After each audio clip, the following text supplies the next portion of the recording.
Dear Papa Dudut, magandang araw sa inyo at sa lahat ng mga nakikinig at nakaabang sa kwento ng aking buhay. Grace na lamang ang itawag ninyo sa akin, 33 years old at isang HIV advocate. Disclaimer po pala Papa Dudut, ang lahat ng pangalang nabanggit sa aking kwento ay binago ko para na rin po mabigyan ng respeto ang privacy ng bawat isang involved sa istoryang ibinabahagi ko sa inyo. Naging HIV advocate ako sa kadahilan ng ako mismo ay mayroong human immunodeficiency virus o mas kilala sa tawag na HIV. Taong 2021 noong nalaman kong mayroon ako ng naturang virus matapos malagay sa bingit ng kamatayan ng buhay ko. Marami nang nagbago simula noon, lalo na ang pagtingin ko sa mundo. Pero hindi ibig sabihin na porket may HIV na ang isang tao ay katapusan na ng mundo. Hindi HIV ang wakas ng lahat, kundi ito ay panimula lang ng bagong buhay. Sa katunayan, simula noong malaman ko na may HIV ako, ay nagawa ko pa rin ibalik sa normal ang buhay ko. Sa mga nagdaang taon ay nakahanap ako ng bagong pag-ibig. Ang kapatid ko naman ay kinasal na sa kanyang long-time boyfriend nitong Pebrero lamang ng taong ito. Noong nagkasakit ako, kinailangan kong mag-contact tracing para ito sa mga obligasyon ng isang HIV patient. Kailangan kong masabihan ang mga naging sexual partners ko tungkol sa sakit ko, para sa ganoon ay makapagpatest din sila. Yun po ang ginawa ko noong gumaling ako. Binalikan ko ang 4 na naging boyfriend ko na sina Brent, Roan, Patrick at Toto, para na rin malaman kung kanino o papaano ko nakuha ang sakit na yon. Nauna kong nakausap ang huli kong ex na si Toto at sa awa ng Diyos ay negative naman po siya sa HIV. Ganon din ang pangalawa kong boyfriend na si Roan. Pero sa kasamaang palad netong taon lamang na ito ay nabalitaan namin na pumanaw na si Roan matapos daw siyang atakihin sa puso, ayon sa balita ng kanyang pamilya.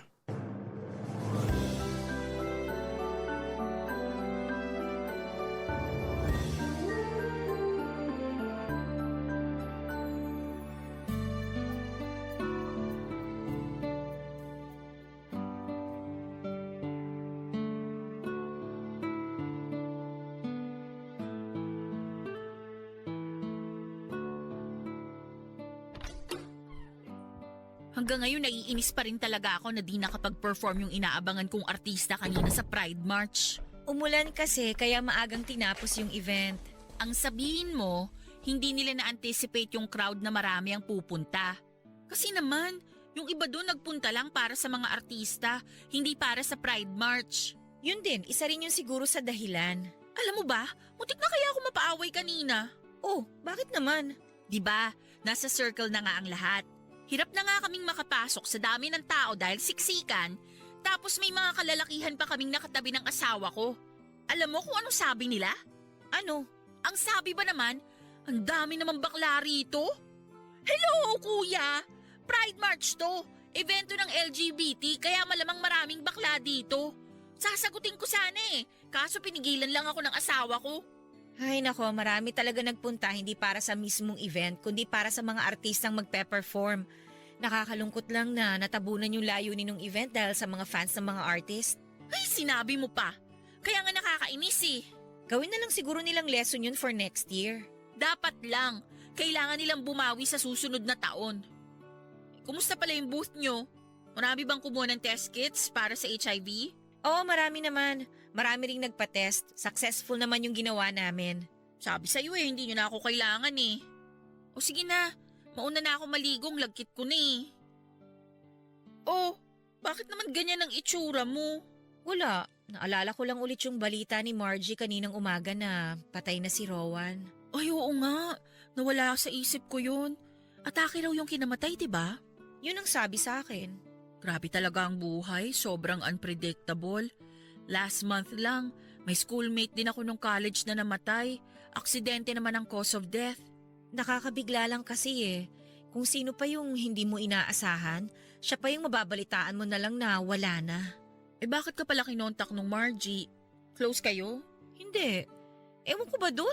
Yun daw yung ex ni Rowan na sobrang obsessed sa kanya. Siguro hanggang ngayon updated pa rin yun sa buhay ni Rowan, kaya nung nabalitaan niya yung nangyari, chinika niya sa akin. May pagkamosang din pala yung Margie na yun eh. Naalala ko tuloy yung time na sobrang heartbroken ka dahil nag-cheat si Rowan. Ang lala ng parting yun ng buhay mo, hindi ko kinaya. Huwag na natin balikan yung nakaraan. Past is past na. Patay na yung tao kaya kalimutan na natin yung nangyari sa amin. Speaking of past, naaalala mo pa noong 2021? Nung nakipagkita ka sa lahat ng ex-boyfriend mo? Paano ko makakalimutan yun? Eh ako lang yata yung natatanging babae na binalikan lahat ng naging boyfriend para lang sabihing may HIV ako. Tapos yung isa sa kanila ang hirap hagilapin. Ano na nga ulit yung pangalan nun? Yung after niyang mag-break, tumira na lang siya sa probinsya. Si Patrick? Ayun, Patrick nga. Pang ilang boyfriend mo yun? Pangatlo ba? Oo, pangatlo nga siya. Sa sobrang desperada mong malaman ang katotohanan, muntik ka nang mag-book no ng flight papuntang Bacolod. Kaya nga gulong-gulo yung isip ko noon. Ang daming nangyari sa akin nung taong yon. Ikaw ba naman ang nag-trip down memory lane sa mga trauma na dulot ng mga ex mo? Mabubuang ka talaga. Pero at least tapos na yun. After lahat ng nangyari, tahimik na ang buhay mo. Masaya na ulit ang puso mo. O siya, maliligo na ako. Ang aasim ng mga lalaking katabi namin dun kanina sa circle. Kailangan ko maligo ng mainit na tubig para mawala yung inis ko. Okay, sige. Magluluto lang ako ng dinner. Papadudot, mabalik tayo sa taong 2021. Noong nagko-contract tracing pa lamang ako para malaman kung sino sa 4 na ex ko ang nakahawa sa akin at kung sino ang maaaring nahawahan ko sa kanila. Pagkatapos kausapin sina Toto at Roan ay sunod kong hinanap si Patrick, ang pangatlo kong boyfriend at ang pinakamaikli kong nakarelasyon. Kumpara sa 3 kong ex ay si Patrick ang pinaka nahirapan akong hanapin noon. Dahil hindi tulad nila Brent, Roan at Toto, ako ang may kasalanan kung bakit kami nagkahiwalay ni Patrick. Wala na akong contact noon kay Patrick simula noong naghiwalay kami ng landas. Hindi ko na siya noon sinubukang hanapin dahil nahihiya ako sa ginawa ko sa kanya, ganoon din siya. Never na rin niya akong kinontak. Subalit dahil kailangan ko siyang kausapin noon, not by choice, ay pinilit kong hanapin si Patrick. Ang mahirap ay hindi na siya gumagamit ng social media. May Facebook account siya pero inactive na ito at year 2014 pa ang pinakahuling post niya doon. Ang tanging paraan na naisip ko noon ay ang kontakin ang kapatid ni Patrick na agad din namang nag-reply. Ang problema sa probinsya nakatira si Patrick ng mga panahon na yon. Habang nagbabakasyon siya noon sa Bacolod ay inabutan siya ng lockdown dahil sa pandemic. Noong na-lift ang restrictions ay nagpasya si Patrick na manatili na lamang sa probinsya para makasama niya ang mga magulang niya na pareho ng senior citizens. Doon na siya naghanap ng bagong trabaho at nagsimula ng bagong buhay.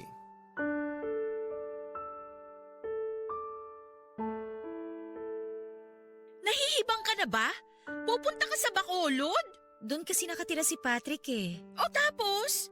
Kailangan talaga personal mo siyang makita? Pwede mo naman siyang tawagan na lang sa Facebook eh. Wala nga siyang Facebook. Hindi siya active sa social media.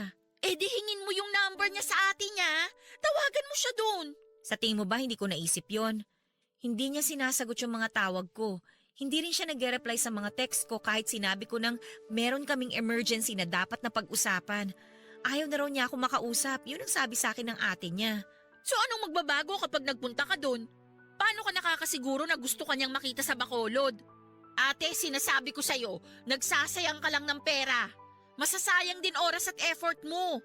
Magbabaka sakali lang naman ako. Kasi kapag nandun na ako, baka mapilitan siya makipagkita sa akin. Ate, tignan mo nga yung itsura mo. Hindi ka pa nga nakakabalik sa dati mong katawan. Hindi ka pa totally magaling. Paano kung may mangyari sa'yo doon? Hindi nga pamilyar sa'yo yung lugar. Alam mo ba kung saan nakatira si Patrick? Hindi, pero pwede ko namang tanungin yung ate niya eh. Kahit na! Ang point ko, masyado ng OA itong ginagawa mo. Hindi OA itong ginagawa ko, Emily. Sa kanilang apat, si Patrick ang pinakagusto kong maging safe sa lahat. Masyado nang malaki ang kasalanang nagawa ko sa kanya. Kaya hindi kakayanin ng konsensya ko kapag nalaman ko na may chance na nahawahan ko siya ng sakit ko. Sa ayaw niyang makipagkita sa'yo eh. Wala ka nang magagawa doon. Kung may sakit man siya o wala, hindi mo nakasalanan yon kasi nag-reach out ka naman sa kanya eh. Doon pa lang, nagawa mo na yung trabaho mo. Hindi pa rin sapat yun. Hindi mo mapipilit ang isang tao na makipagkita sa'yo kung ayaw ka naman niyang makita. Tigilan mo na lang siya, ate. Hindi pwede. Kailangan ko siyang masabihan. Kailangan kong malaman ng totoo. Kung gusto mo talagang malaman ng totoo, si Brent na lang ang kausapin mo. Siya na lang ang sabihan mong magpa-test. Kung negative siya, ibig sabihin si Patrick ang may HIV, siyang nakahawa sa'yo. Paano kung positive siya? Mas lalong kailangan kong sabihan si Patrick dahil may chance na baka nahawahan ko siya ng virus. Sa kanilang apat, kung sakali mang si Brent nga ang nag-positive, ibig lang sabihin nun, siya ang nakahawa sa'yo. Pero yung sinasabi mong chance na baka nahawaan mo si Patrick, malabong mangyari yun. Alam mo kung bakit? Bakit? Si Rowan at Toto nga ang sunod na naging boyfriend mo pagkatapos ni Brent eh. Negative sa HIV. Si Patrick pa kaya? Hindi tayo pwedeng makampante, Emily. Hindi basta-basta tong sakit na to. Hindi tayo pwedeng mag-assume. Ang gusto ko lang naman na gawin mo, pag-isipan mo ng maayos tong plano mong pagpunta sa Bacolod. Masyado ka nagpapadalos-dalos eh. Pwede bang mag-focus ka na lang muna sa sarili mo kaysa sa ibang tao? Ay, sige. Bibigyan ko ng ilang araw bago ako mag-decide kung pupuntahan ko ba siya sa probinsya o hindi. Ayan, mabuti yan. Kulitin mo na lang muna si Patrick sa text hanggang sa magsawa siya. Kung ayaw niya talaga, si Brent na lang muna unahin mo. Okay, sige. Ganyan na lang ang gagawin ko. O siya, sige, matutulog na ako. Tulog ka na rin. Mauna ka na. Matutulog na rin ako maya-maya.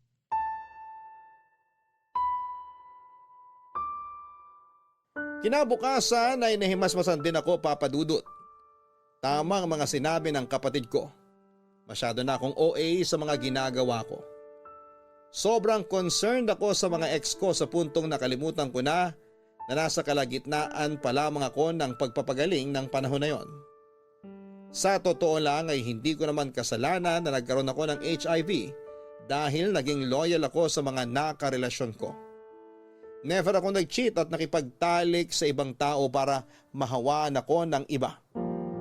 Kaya po gustong gusto ko talagang malaman kung paano ako nakakuha ng HIV at kung sino sa apat kong ex ang nakahawa sa akin ng sakit na yon para matapos na ang misteryo.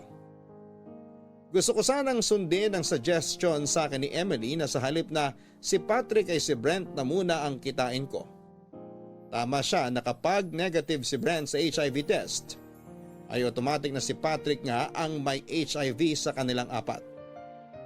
Pero sa kanilang lahat ay si Brent ang plano ko talagang ihuli. Siya lang kasi ang katangi-tanging tao na hindi ko pa kayang makita ulit. Siya ang first love ko. At ang sabi nga nila sa first love ay it never dies. Ang ginawa ko na lang ay pinakiusapan ko si Patrick na kung pupwede ay magkita kaming dalawa as soon as possible dahil may mahalaga akong sasabihin sa kanya. Ganon din ang sinabi ko sa atin niya sa pagbabakasakaling matulungan niya akong magkita kami ng kapatid niya. Kaso nga lang ay nagmatigas si Patrick. Pinanindigan niya ang mga sinabi niyang ayaw na niya akong makita pa kailanman, Papa Dudut.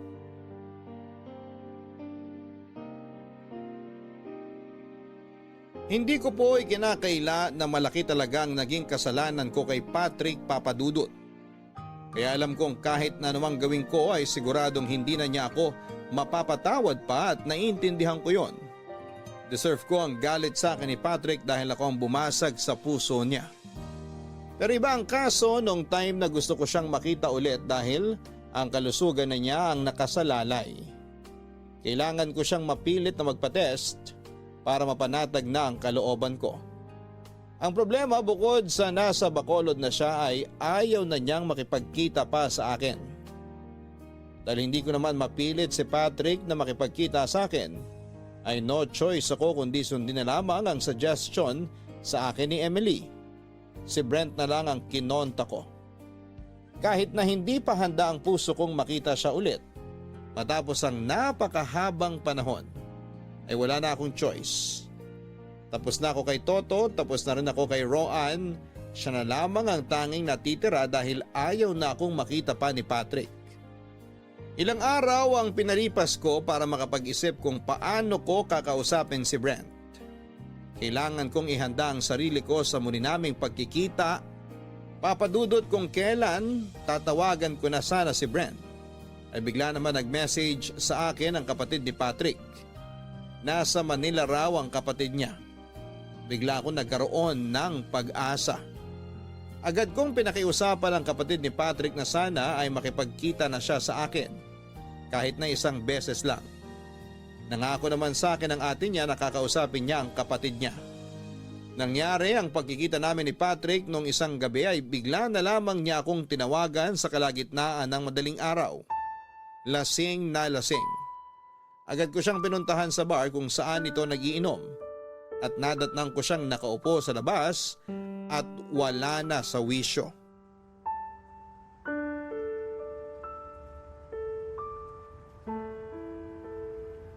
Patrick!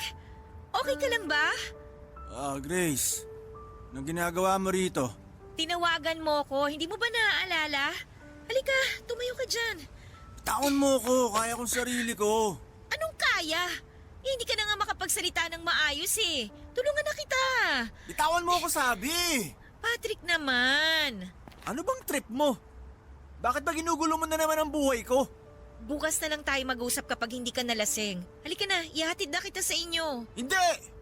Mag-usap na tayo ngayon. Kailangan kong malasing para magkaroon ako ng tapang na harapin ka. Nandito na tayo kaya sagutin mo yung tanong ko. Hindi pa ba sapat yung ginawa mo sa akin? Kung kailan naghihilom na yung sugat sa puso ko, guguluhin mo na naman ako? Maniwala ka sa akin, hindi ko gustong guluhin ang buhay mo. Pero kailangan kitang makausap. May kailangan kang malaman. At ano naman yun? Ano bang kailangan kong malaman maliban sa pinaglaruan mo lang ang puso ko? Patrick, hindi to ang tamang lugar para pag-usapan natin ang gusto kong sabihin sa'yo. Grabe ka. Ang lala mo, Grace. Ilang taon kitang iniwasan. Ilang taon kitang pilit kinalimutan. Pero bakit sa'yo, parang ang dali lang ng lahat? Bigla ka nalang nagparamdam ulit na parang walang nangyari. Patrick, Ikaw ang first love ko eh. Ikaw yung unang babaeng minahal ko. Alam mo ba kung gaano kasakit yung ginawa mo sa akin? Alam mo ba yung paghihirap na ginawa ko para lang makalimutan ka? alam ko, pero... Hindi mo alam! Wala kang alam sa mga pinagdaanan ko! Alam mo kung ano yung nakakainis? Kahit ilang taon pang lumipas, kahit anong pilit pang gawin ko na ibaon sa limot ang lahat, hindi ko magawa. Ikaw pa rin talaga eh. I'm sorry. Ikaw yung rason kung bakit mas gusto kong manatili na lang sa Bacolod. Dahil hindi ko kayang isipin na kapag nasa Maynila ako, abot kamay lang kita. Na maaaring yung mga lugar na pinupuntahan ko, pinupuntahan mo rin. Yung mga taong nakakausap ko, nakakausap mo rin. Ako na yung nagpakalayo-layo para sa kapakanan ko. Kinaya ko yun ng ilang taon. Tiniis ko yun tapos biglang magpapakita ka ulit sa akin? Alam ko kung gaano kasakit ang pinagdaanan mo. Humihingi ako ng tawad sa ginawa ko sa'yo. Alam ko hindi mo na ako mapapatawad pa pero may rason kung bakit gusto ko makipagkita ulit sa'yo. Para ano? Para sirain ulit ang peace of mind ko? Ang unfair mo, Grace. Kung madali ka lang nakapag-move on sa akin, pues ako hindi. Kaya kung hindi mo rin lang ako kayang panindigan, please lang, lubayan mo na ako. Promise, pagkatapos nating makapag-usap ng maayos, kapag nasabi ko na sa'yo yung dapat kong sabihin, hindi mo na ako makikita pa ulit. Pagbigyan mo lang ako ng isang beses, Patrick. At anong mapapala ko dyan? Para lang din to sa kapakanan mo. Talaga ba? O baka naman para sa'yo tong ginagawa mo? Kulang pa ba yung ginawa mong panloloko sa akin? Kailangan mo bang dagdagan pa yung sakit na pinaramdam mo sa akin? Hindi. Hindi tungkol doon ang pag-uusapan natin. Pero hindi ngayon ang tamang oras para doon. Nakainom ka eh. Wala ka sa katinuan para makapag-usap tayo ng maayos. Kaya please, hayaan mo na akong ihatid kita para makapagpahinga ka na. Ewan ko ba kung bakit hindi kita matiis. Kahit ginago mo ko, isang paramdam mo lang, ikaw na agad ang laman ng isip ko. Bobong pag-ibig to. Halika na, sasamahan na kita pa uwi. Papa Dudut, hinayaan ko lang na ilabas ni Patrick ang lahat ng sama ng loob niya sa akin noong time na yon. Karapatan niya yon dahil alam kong labis siyang nasaktan sa nangyari sa aming dalawa. Deserve ko rin namang ipamukha sa akin ang kasalanang ginawa ko. Nagbabaka sakali ako na kapag nailabas na lahat ni Patrick ang gusto niyang sabihin sa akin, ay magawa na niya akong harapin. May punto si Patrick sa mga sinabi niya. Unfair nga para sa side niya na matapos ang lahat ay narito na naman ako't ginugulo ang buhay niya. Hindi ko namang ginusto yon, Papa Dudut. Kung hindi lang ako nagkasakit ay hindi na talaga ako magpapakita pa sa buhay ni Patrick. Dahil wala naman na talaga akong mukhang maiyaharap pa sa kanya. Pero dahil nga sa kailangan at kahit masakit ay dapat naming gawin ang dapat gawin para na rin sa kaligtasan niya. Ang tanging dalangin ko na lamang noong time na yon ay sana'y hindi ko siya nahawahan ng sakit ko. Kung sakali mang nag-positive siya ay doble-doble na talaga ang kasalanan ko sa kanya.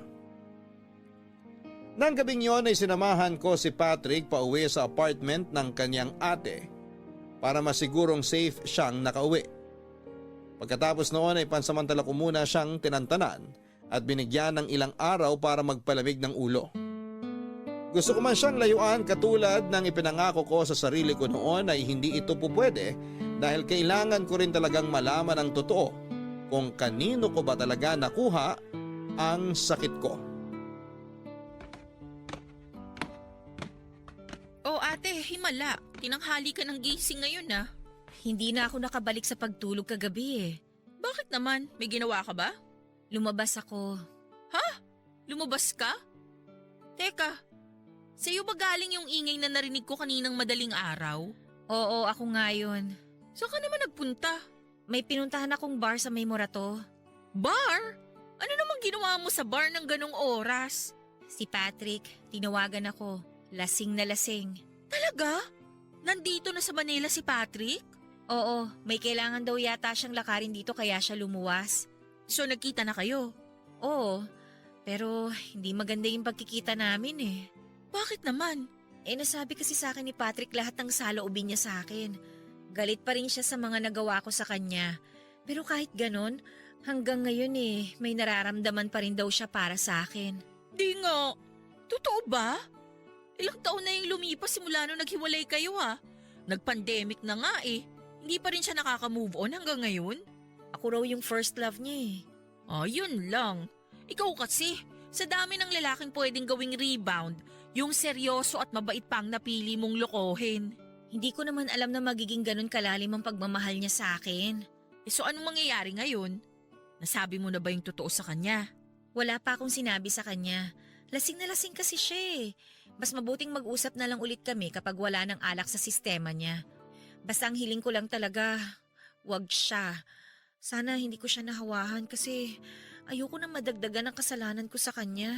Huwag kang mag-alala, may nabasa akong research tungkol dyan. Tungkol saan? Ang sabi sa internet, maliit lang ang posibilidad na mahawaan ng babaeng may HIV ang partner nilang lalaki. Sa US, 1 sa 1,000 lalaki lang daw ang na-expose sa infection. Paano nangyari yun? Mas mataas daw kasi ang risk na mahawaan ang receiver kesa sa giver. Kapag sinabing receiver, siya yung pinapasukan at kapag giver naman, siya yung pumapasok. So dahil ikaw ang may HIV, konti lang ang risk na mahawa si Patrick. Pero may possibility pa rin na makuha niya yung virus. Maliit nga lang yung chance pag nagkataon. Nagets mo ba? Oo, nagets ko na. Yun din siguro ang rason kung bakit hindi mo nahawaan si Kuya Toto. So malamang kung tama ka, maging si Patrick may chance din na negative kung sakali? Oo, ganun na nga. Unless may nangyari sa inyo habang may dalaw ka. Kapag daw may period ang babae, pwedeng mahawa ang lalaki. Dahil sa dugo nga na itatransfer ang virus, di ba? Pwedeng yun din ang maging rason kung ba't siya mahahawaan kung sakali. Wala naman ako natatandaan na may nangyaring ganun sa amin. Kung ganun, huwag ka nang masyadong mag-alala dyan. Tulad ni Kuya Toto, malaki rin siguro yung chance na hindi mo nahawaan si Patrick. Maliban na lang kung siya mismo ang original na may sakit at siya palang nakahawa sa'yo. Kaya nga kailangan ko na siya makausap para matapos na tong panguhula na ginagawa natin. Sana nga magkausap na kayo ng maayos para wala ng problema. Susubukan ko ulit siyang tawagan pagkatapos ng 2 araw. Baka sakaling okay na siya nun. Good luck. May natira pa palang ulam doon, baka nagugutom ka. Sige, salamat. Matapos ang ilang araw simula nung huli kaming nagkita ni Patrick ay muli ko siyang tinawagan, kaso nga lang, katulad ng dati hindi ulit niya ako sinasagot. Napilitan tuloy akong kontakin ang kapatid niya at doon ko lang nalaman na naghahanda na palang bumalik si Patrick sa Bacolod. Nagpunta lang daw siya sa Maynila para lakarin ang mga papeles nito dahil plano pala niyang mag-ibang bansa. Nag-apply daw siya ng trabaho sa UAE sa pamamagitan ng isang agency at natanggap siya. Sa sobrang desperada ko noon na makausap ulit si Patrick ay ako na mismo ang nagpunta sa apartment ng kapatid niya. Nakiusap ako na harapin niya ako. Halos lumuhod ako noon sa pagmamakaawa sa atin niya. Kaso nga lang kahit na anong gawin ko ay hindi talaga ako hinarap ni Patrick Papadudut. Tapos na raw kami at wala kaming dapat na pag-usapan pa. Hayaan ko na lang daw siyang magsimula sa panibago niyang buhay. Gusto na niyang matahimik ang puso niya at huwag ko na raw ulit siyang guluhin pa. Ayaw ko namang ipagpilitan ang sarili ko kaya hinayaan ko na lamang siya papadudot. Nawala na ako ng pag-asa na makausap ang muli si Patrick. Wala na akong ibang pagpipilian pa kundi ang kausapin si Brent. Kahit na ako naman noong panahon na yon ang hindi pa handang makita siya.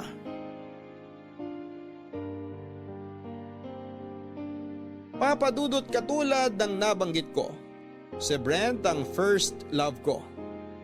Siya ang kauna-unahang boyfriend ko at kung irarang ko man ang 4 na ex ko sa kung sino sa kanila ang pinakaminahal ko.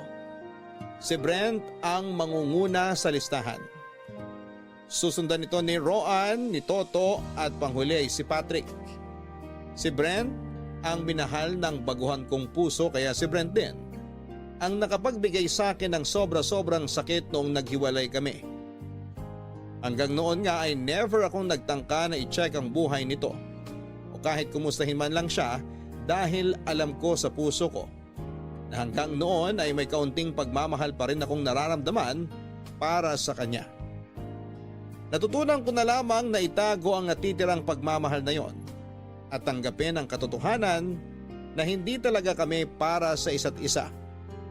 Kaya naman naiintindihan ko ang pinagdadaanan ni Patrick.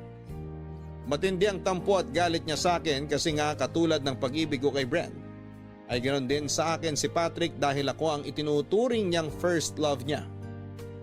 Papadudot kung kailan ko kontakin ko na dapat si Brent ay nagulat ako nang bigla na lang nagpakita sa akin si Patrick nang walang pasabi. Isang araw bago ang pag-alis nito pabalik sa Bacolod ay bumisita siya sa bahay para sa wakas ay kausapin ako.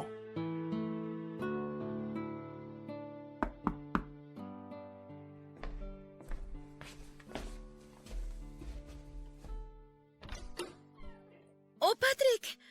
Akala ko umuwi ka na. Gusto mo ako makausap, di ba? Nandito na ako. Sabihin mo na importanteng bagay na gusto mong sabihin sa akin. Halika, pumasok ka. Sakto wala si Emily ngayon. Maupo ka muna dyan, ipaghahanda kita ng makakain. Ano bang gusto mong inumin? Wala. Huwag ka na mag-abala. Hindi rin naman ako magtatagal. Okay, sige. Salamat na hinarap mo ako bago ka umuwi sa Bacolod. Magpasalamat ka sa ate ko. Siya ang pumilit sa akin. Hindi pa nga pala kita napapasalamatan sa pagsama sa akin nung nalasing ako sa bar.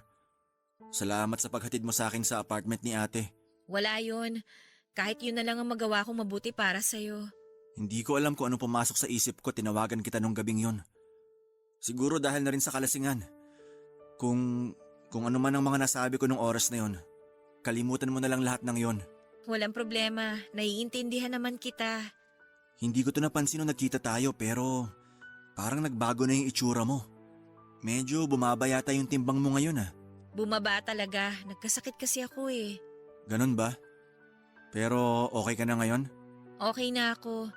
Nagpapagaling pa pero malayo na ako sa bingit ng kamatayan. Ano pala yung gusto mong sabihin sa akin? Bakit ka nagpupumilit na makipagkita sa akin? May kinalaman kasi to sa naging sakit ko. Gusto kitang makausap para malaman ko sana kung safe ka. Safe saan? Anong ibig mong sabihin? Ikaw at yung isa ko pang ex ang pinaghihinalaan ko ngayon sa maaaring source ng sakit kong to. Patrick, may HIV ako. HIV? Oo, gusto kitang makausap tungkol dito kasi gusto ko sana na magpa-HIV test ka para malaman natin kung exposed ka rin ba sa virus o hindi. Pero, sandali lang. May chance na may HIV rin ako? Hindi pa natin sigurado pero pwedeng nahawa ka sa akin o pwedeng ikaw rin ang nakahawa sa akin. Paano kung may HIV nga ako? Paano kung ako ang nakahawa sa'yo? Alam kong nakakatakot ang HIV, pero hindi ibig sabihin may AIDS ka na. Magkaiba yun. Pwedeng isipin mo na parusa ang virus na to pero may treatment na para sa HIV. Kaya huwag ka mabahala kung may HIV ka man. Ano bang sintomas ng HIV? Sa totoo lang, common sa mga karaniwang sakit ang symptoms ng HIV tulad ng hindi gumagaling na ubo, sipon, lagnat, trangkaso, tsaka iba pa. Humihina kasi yung immune system ng infected na tao eh. Hindi mo talaga malalaman unless magpa-test ka. Kaya maraming nahahawa ng HIV kasi marami ang hindi aware na carrier na pala sila ng virus. Ikaw, paano mo nalaman na may HIV ka? Late ko nang nalaman eh. Mahina na yung immune system ko nung napag-alaman ko na HIV pala ang cause kung bakit ako nagkaroon ng pneumonia. Mabuti na lang at naagapan pa rin namin kahit papano. Paano ba magpa-test? Paano ko malalaman kung may HIV ako? Pumapayag ka na ba na magpa-HIV test? Alam mo, pwede kitang tulungan. Oo. Gusto kong malaman kung safe ako o hindi. Sige, bukas na bukas din. Hihingi tayo ng self-test kit para matest natin kung may virus ka. Sige. Maraming salamat sa tulong. Walang anuman. Ang gusto ko lang naman talaga makumpirma kung wala kang sakit. Tsaka lang ako mapapanatag kung malaman kung negative ka. Nang sa ganun hindi na madagdagan pa ang mga kasalanan ko sa'yo. Kailan ka pwede makakuha ng test kit? Bukas din. Hayaan mo, ako na lang mismong pupunta sa'yo kapag may test kit na ako. Okay, sige.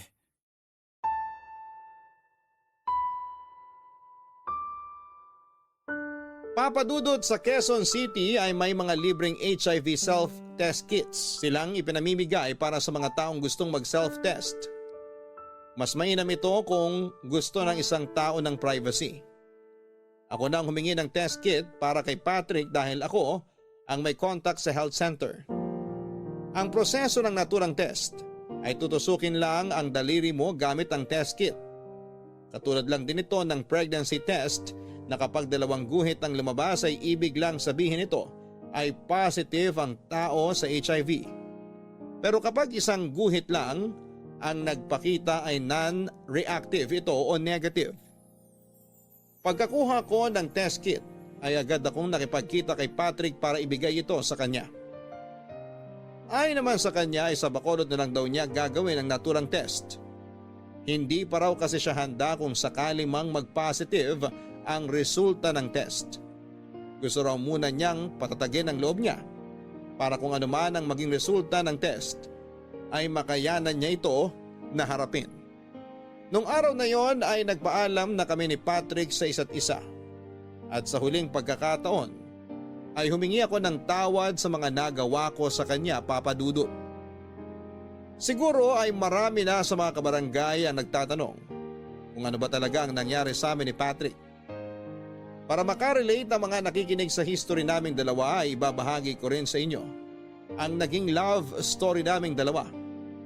Ilang buwan matapos ang breakup namin ni Roan, wasak na wasak ang puso ko noon.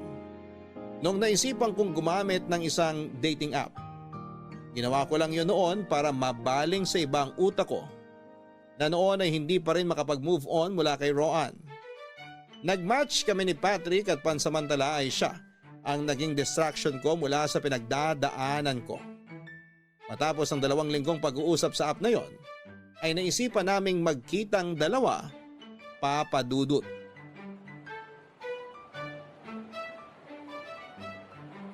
Mas maputi ka pala sa personal kesa sa picture, no? Maputi ba? Parang hindi naman. Hindi, totoo nga. Mas makinis pa nga yata yung skin mo sa akin eh. Aminin mo, nagpapagluta drip ka, no? Anong gluta drip? Hindi ko naman alam kung ano yun eh. Joke lang. Pinapagaan ko lang yung mood mo para hindi awkward. Sabon-sabon lang to. Hindi ko alam kung bakit pero may kakaiba yata talaga sa tubig dito sa Maynila. Nakakaputi eh. Kasi nung nasa Bacolod pa ako, sobrang itim ko nun kung alam mo lang. Talaga? Sandali, taga Bacolod ka pala? Oo, doon ang probinsya namin. Tapos nung graduate ako, lumuwas ako rito para maghanap ng trabaho. Sinong kasama mo ngayon dito? Yung ate ko, Ah, okay. Ilang taon ka na nga pala ulit? 25. Natanong mo na yan sa akin dati eh. Nakalimutan mo agad? Di ba nasa profile rin yung edad ko? Tinatanong ko lang ulit kasi nga may iba dyan na tinatago yung totoong edad nila.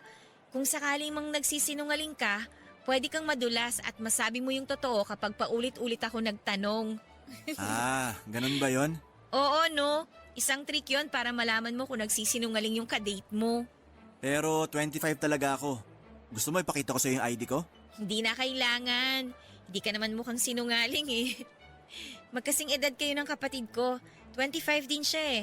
Kailan ba birthday mo? Tapos na, nung May. Ay talaga? May din ako ah. So ibig sabihin Taurus ka rin? Hindi, Gemini ako. May 21 birthday ko. Yun yung first day ng Gemini. Oh, ako naman May 9 kaya Taurus ako. Okay. So, ano namang hanap mo? Bakit ka nasa dating app? Ako? Ano, kailangan ko lang ng distraction ngayon. Distraction naman saan? Sa buhay. Sobrang dami ko kasing pinagdadaanan ngayon eh. Gusto kong mabaling muna sa ibang bagay yung utak ko. At sa tingin mo sa dating app ka makakahanap ng pahinga? Pwede naman, 'di ba? Hindi ba? Nakaka-stress din ba ang pakikipag-date? Higit pa sa stress ang mararamdaman sa paggamit ng dating app. Mukhang marami ka ng experience sa dating app ah. Actually, medyo matagal-tagal na rin ako sa app na yon. Minsan nakaka-drain din kasi paulit-ulit na lang na hi at hello yung usapan. Anong pangalan mo? Taga saan ka? Anong mga paborito mo? Medyo nakakatamad na rin sumagot minsan eh. Ganun ba? Mabuti naman hindi ka na umay sa akin. Ganun din yung mga tanungan ko sa'yo eh. Ikaw lang yung exception. Bakit naman? Wala, maganda ka eh. Ay sus! Lahat naman ng sinaswipe right mo eh maganda. Alam nga namang iswipe right mo yung hindi mo gusto, di ba? Sa bagay. Pero sa lahat ng naswipe ko, ikaw ang pinakamaganda. Nagulat nga ako na nag-match tayo eh. Eh ikaw, ano naman dahilan mo? Bakit ka nag-swipe right sa profile ko? Interesting kasi yung bio mo. Mahilig ka sa sports, mahilig ka sa libro, tapos pareho rin tayo ng taste pagdating sa music. Talaga? Mahilig ka rin ba sa pop punk? Oo, emo kid kaya ako nung high school ako. Mukhang compatible nga talaga tayo ah.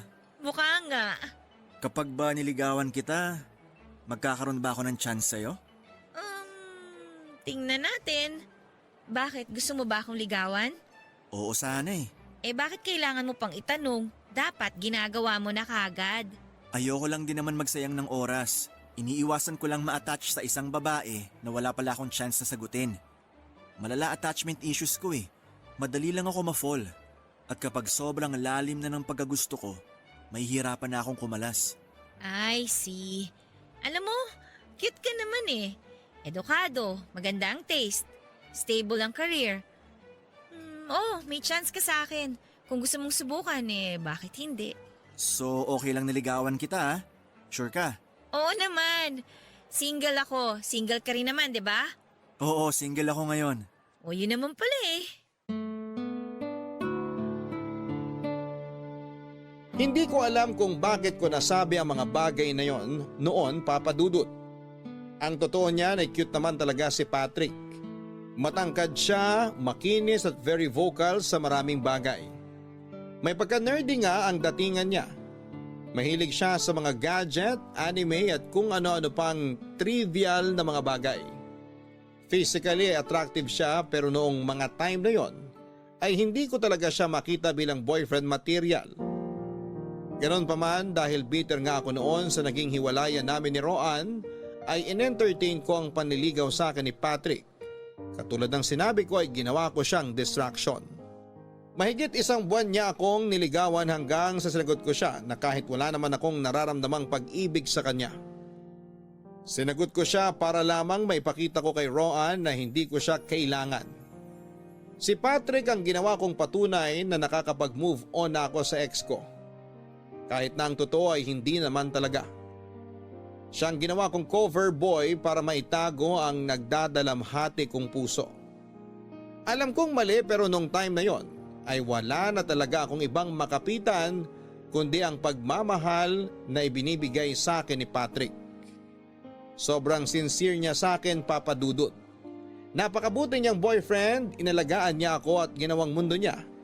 Kahit na noong mga panahon na yon ay hindi pa buo ang puso ko at patuloy na nagdurugo mula sa pagtataksil na ginawa sa akin ni Roan. Pinilit kong mahalin si Patrick, pinilit ko ang puso ko pero doon ko napagtanto na hindi talaga natuturuan ang puso na magmahal. Kahit na anong gawin ko ay wala talaga akong nararamdamang pagmamahal para kay Patrick.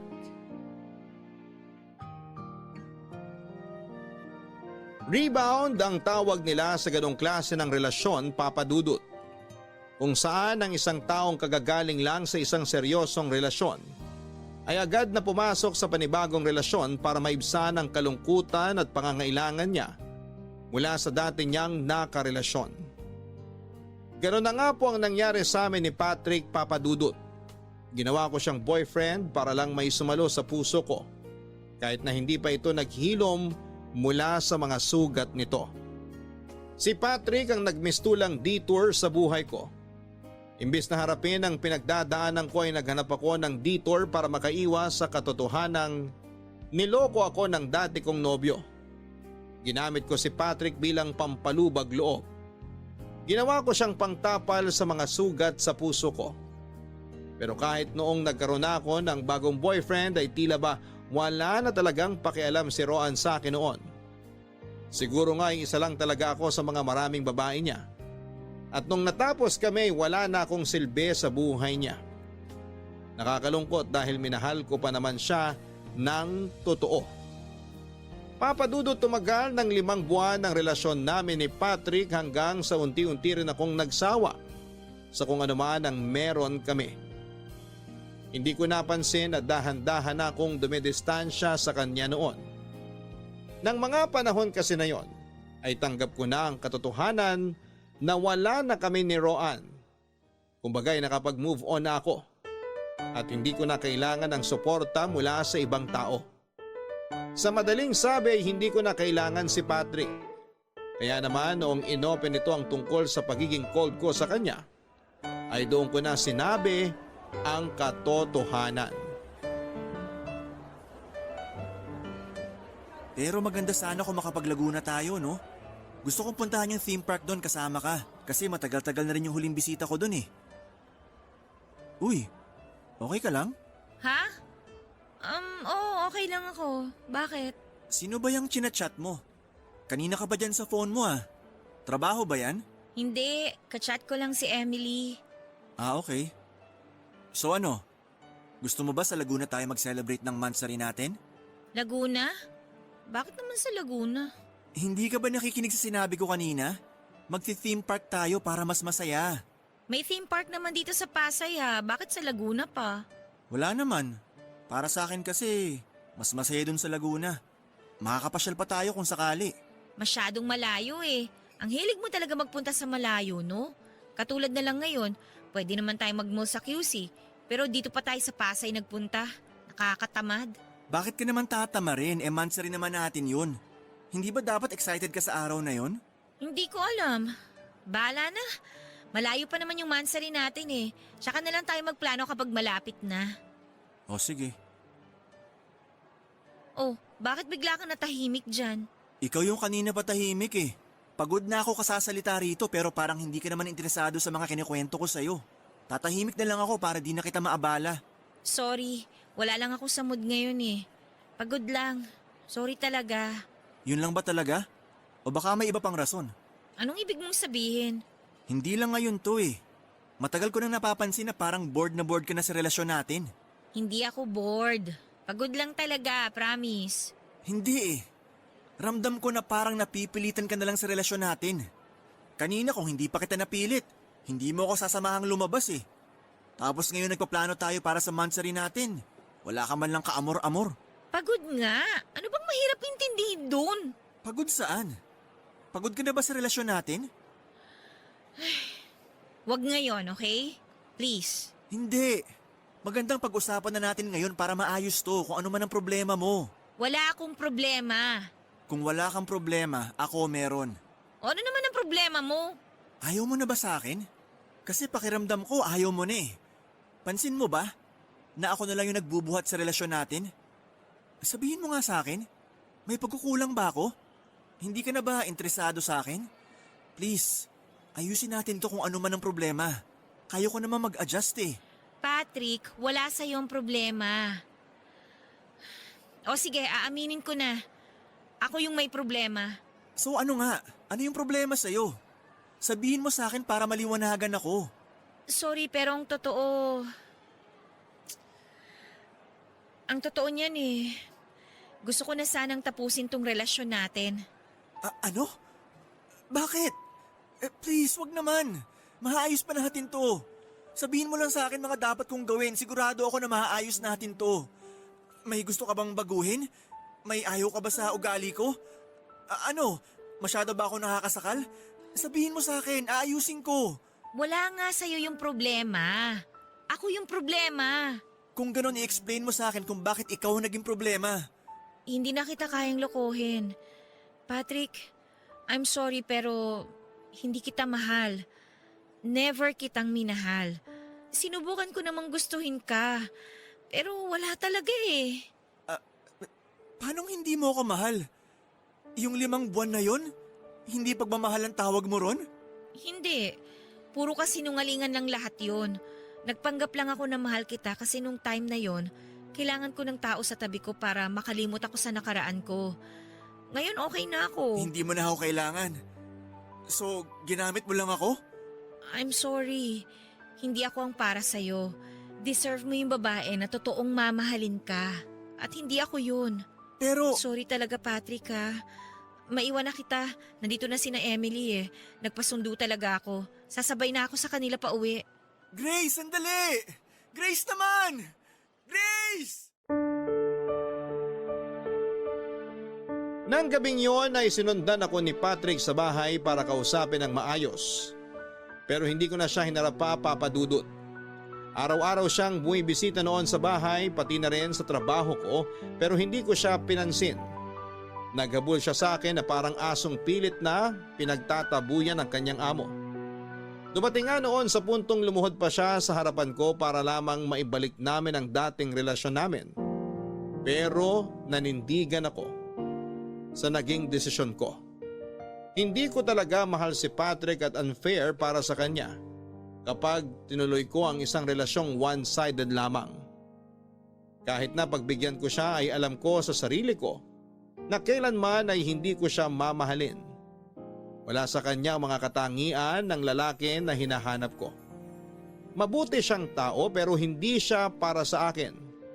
Nababagay siya sa isang babaeng kaya siyang alagaan at mahalin ng totoo. Kalaunan ay tumigil din si Patrick sa paghahabol sa akin. Simula noon ay nawala na ako ng balita mula sa kanya.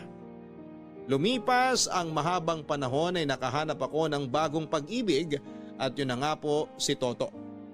Siguro kaya rin hindi nagtagal ang relasyon namin ni Toto dahil karma ko na rin yon sa panlolokong ginawa ko kay Patrick noon. Papadudot yun po ang naging kwento namin ni Patrick. Kaya naman karapat dapat lang na magalit siya sa akin dahil napakalaki ng kasalanang ginawa ko sa kanya. Pinaibig ko siya at iniwan lang na parang batang nagsawa na sa kanyang laruan. Mabalik po tayo sa taong 2021. Ilang linggo matapos makabalik si Patrick sa Bacolod ay tinawagan niya ako sa cellphone. Meron na raw resulta ang HIV test na ginawa niya.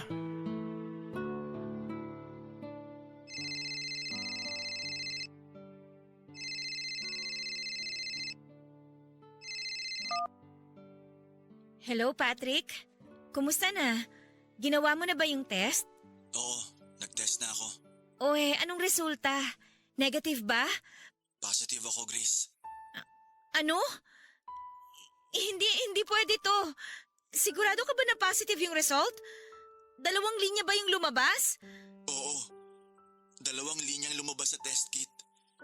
Umulit pa ako ng isa. Bumili ako sa pharmacy at pareho lang din yung result. Nagpa-test ako sa ospital para makumpirma kung may HIV ba talaga ako. At ayun nga, positive nga talaga ako.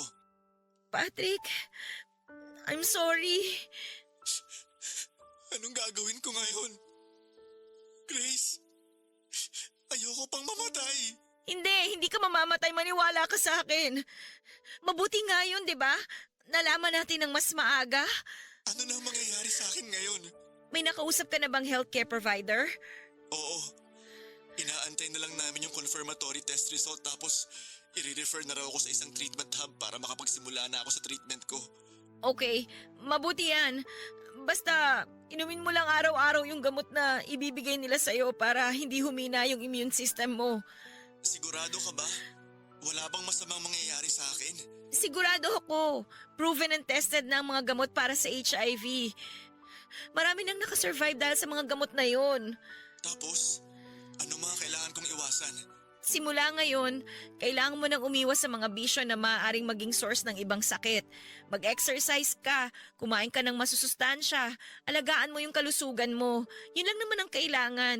Basta ang pinaka-importante sa lahat, huwag mong kakaligtaang uminom ng gamot. Salamat at nandyan ka. Hindi ko na talaga alam ang gagawin ko kapag nagkataon.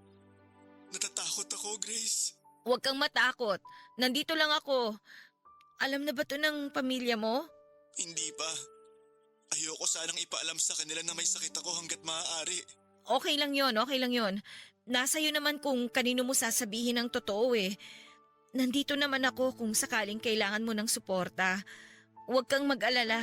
Iingatan ko ang sikreto mo. Salamat. Kung may nakarelasyon ka mang iba o naka-sexual encounter nito mga nakaraang taon, kailangan mo rin silang masabihan para makapagpa-test din sila. Wala na akong ibang nakarelasyon mula nung nagkahiwalay tayo. Pero may ilan ako nakakasama tuwing gabi, lalo na kapag nakainom ako. Kilala mo ba kung sino sila? Hindi na eh. Isang beses lang naman yun nangyari, tsaka wala na rin akong contact sa kanila. Wala ka namang magagawa kung hindi mo na sila makontak eh. Basta hanggat maaari, iwasan mo muna makipagtalik sa iba habang naggagamot ka. Makinig ka lang sa mga instructions sa'yo ng healthcare provider mo. Maniwala ka, Patrick. Matututo tayong mabuhay ng normal kahit meron tayong HIV. Maraming salamat talaga. Hindi ko na alam kung ano gagawin ko eh. Ikaw lang talaga ang kakilala ko na pwede kong malapitan tungkol dito. Takot na takot ako, Grace. Nandito lang ako. Pwede mo akong tawagan anytime kapag kailangan mo ng tulong. Salamat. Walang anuman.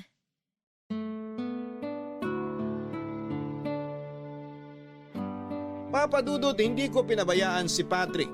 Isa ako sa mga naging sandalan niya sa paglaban niya sa kanyang sakit. Dahil sa masamang balita na yon ay hindi na siya natuloy pa sa plano niyang pagtatrabaho abroad. Ngayong kumpirmado ng may HIV si Patrick ay hindi pa rin nasasagot ang tanong ko kung sino bang nakahawa sa akin. Hindi kasi namin sigurado kung ako ba ang nakahawa kay Patrick o baka siya ang nakahawa sa akin. Inamin din kasi niya sa akin na kahit ako ang first girlfriend niya ay may ilan na rin siyang naging sexual partner at karamihan doon ay one night stand lang. Hirap tuloy ngayon kaming tukuyin kung sino ba sa aming dalawa ang unang nakakuha ng HIV. Ganon pa man, ang mahalaga ay nalaman namin ng maaga na may virus si Patrick. Maayos naman yon sa tamang gamutan kaya wala dapat siyang ipag-alala. Ngayon ay isang tao na lang ang kailangan kong makausap. Si Bren, ang aking first love at first boyfriend. kung sakali mang positive si Brent.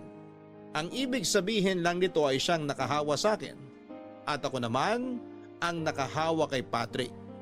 Dagdag na naman yon sa mga kasalanan ko kay Patrick kapag nagkataon.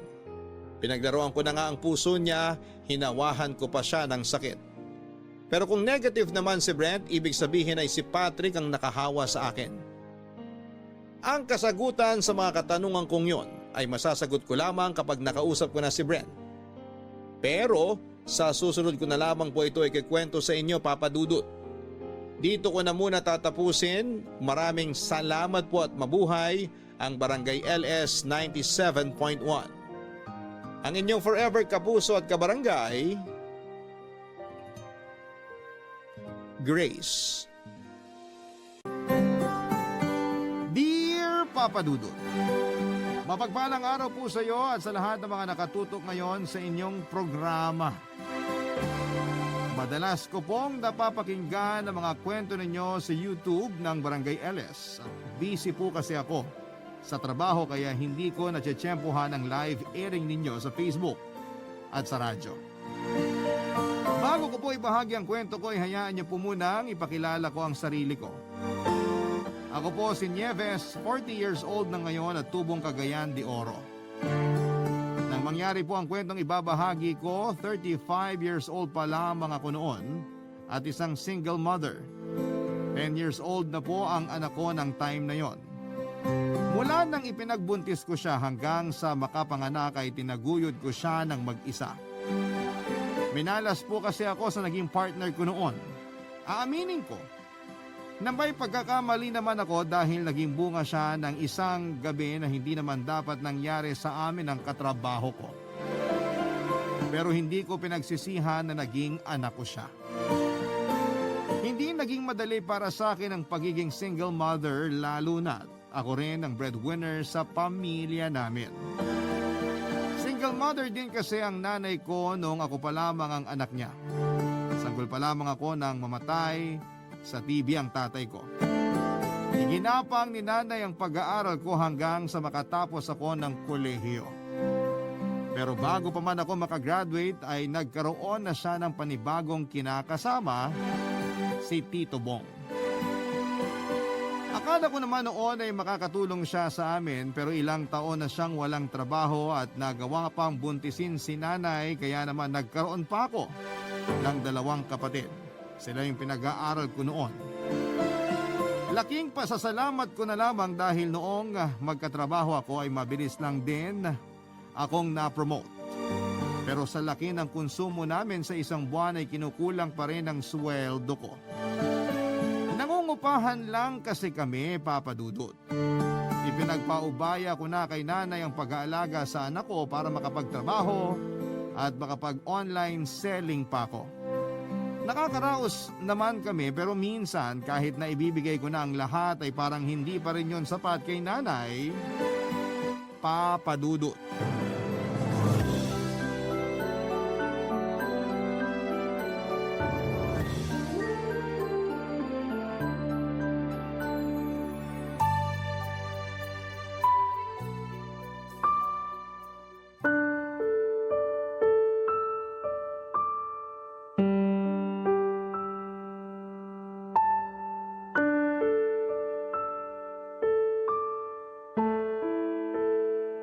O Nieves, baka naman may naitatabi ka pa dyan.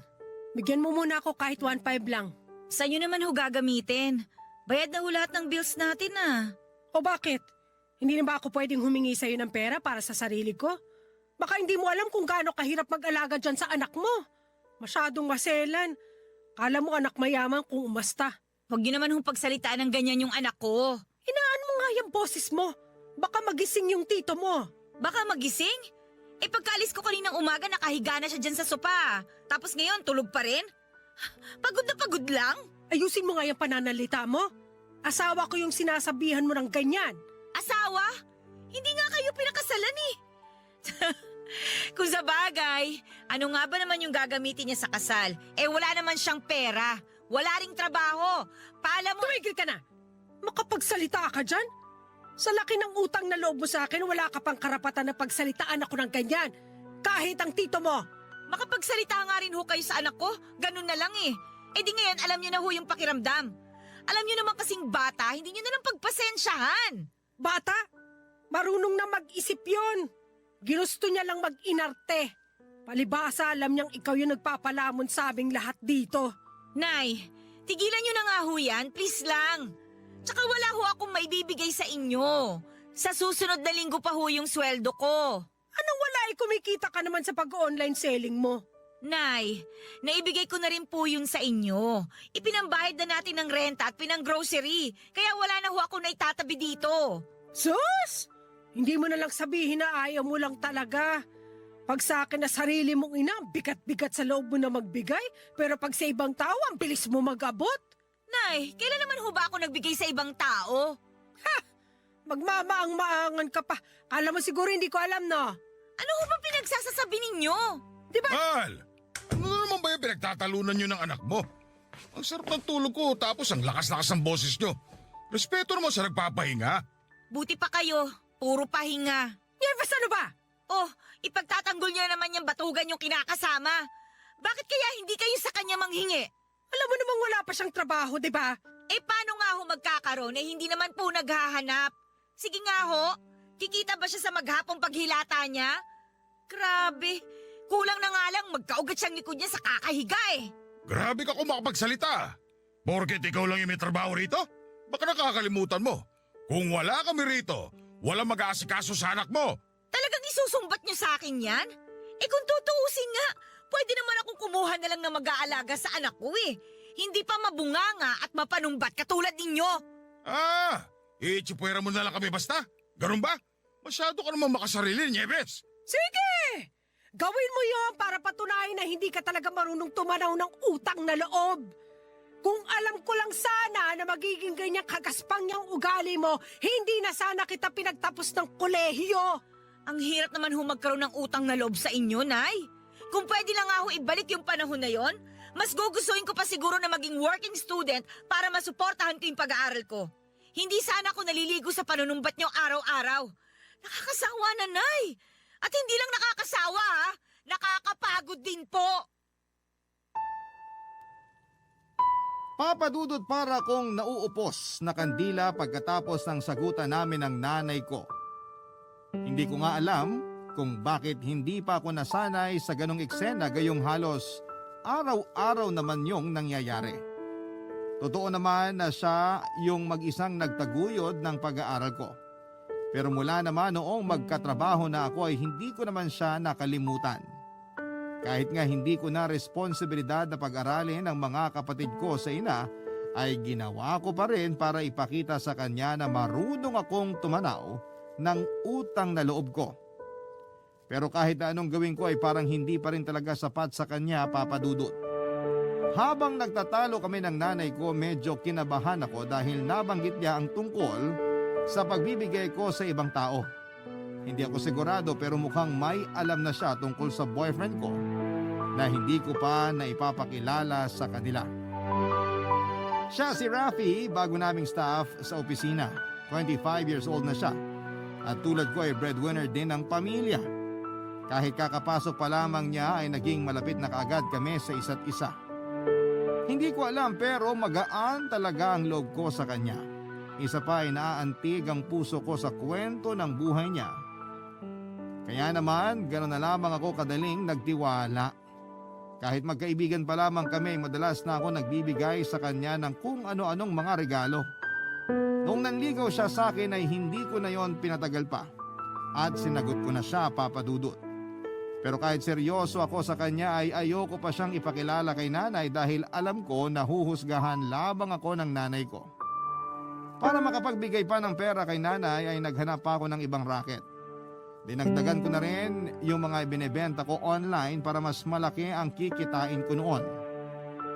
Nagpahulugan ako ng gadgets at branded na sapatos sa mga kasamahan ko sa trabaho kaya nadagdagan yung kinikita ko. Ayos na nga sana ang lahat, Papa Dudut, pero nagkaroon na naman ako ng problema.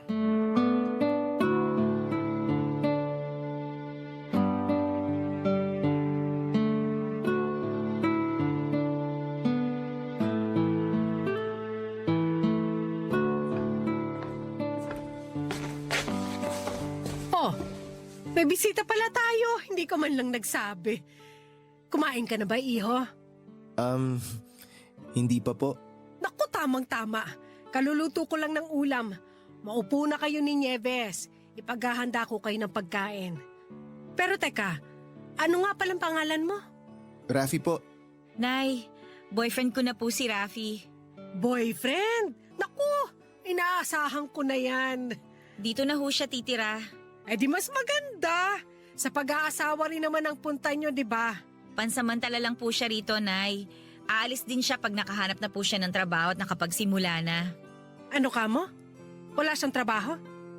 Wala pa po sa ngayon pero marami na po akong pinagpasahan ng resume. Huwag rin po kayo mag-alala. Hindi naman po ako magtatagal dito. Tsaka hindi rin po ako magiging pabigat. Kala ko pa naman may trabaho. Makaporma, kala mo mapera. Wala rin naman pala. Nay, wag naman ho kayong ganyan kay Rafi. Anong wag ganyan ang dami-dami na nga natin dito sa bahay tapos magdadagdag ka pa ng isa. Puti sana kung may trabaho para makapag-ambag naman ng kahit kaunti. Ano ho bang problema doon? Ako naman ho yung gumagastos dito, di ba? Ako rin naman nagbabayad ng renta. Tigilan mo nga ako sa kakakwenta mo. O saan mo patutulugin yung lalaking yan? Huwag mo sabihin magsisisiksik pa siya sa... Doon ho siya matutulog sa kwarto ko. Ano? Magsasama kayo sa isang kwarto? Naku, Nieves ha? Pag ikaw nabuntis na naman, hindi ko naaalagaan pa yung magiging anak mo. Hindi ho ako mabubuntis kung yan ang inaalala ninyo. Nagpipills po ako. Dapat lang. Para hindi na madagdagan ng isa pang maarte dito sa bahay. Talaga, Nay? Sisimulan nyo na naman yan? Teka, sandali. Huwag na po kayo mag-away. Hayaan niyo po, Nay. Kapag nagkatrabaho po ako, aalis din po talaga ako agad. Pero habang dito po ako nakatira, tutulong po muna ako sa lahat ng mga gawaing bahay. Pwede niyo naman po akong utusan. Babe, hindi mo naman kailangan... Hayaan mo na akong gawin to. Okay? Ay, sige na. Ipasok mo na lang yung mga gamit mo dun sa kwarto ko. Maligo ka na rin kung gusto mo. Mag-uusap lang muna kami ni Nanay. Sige, babe. Salamat ah. Nay, pasok na po muna ako sa kwarto. Sige.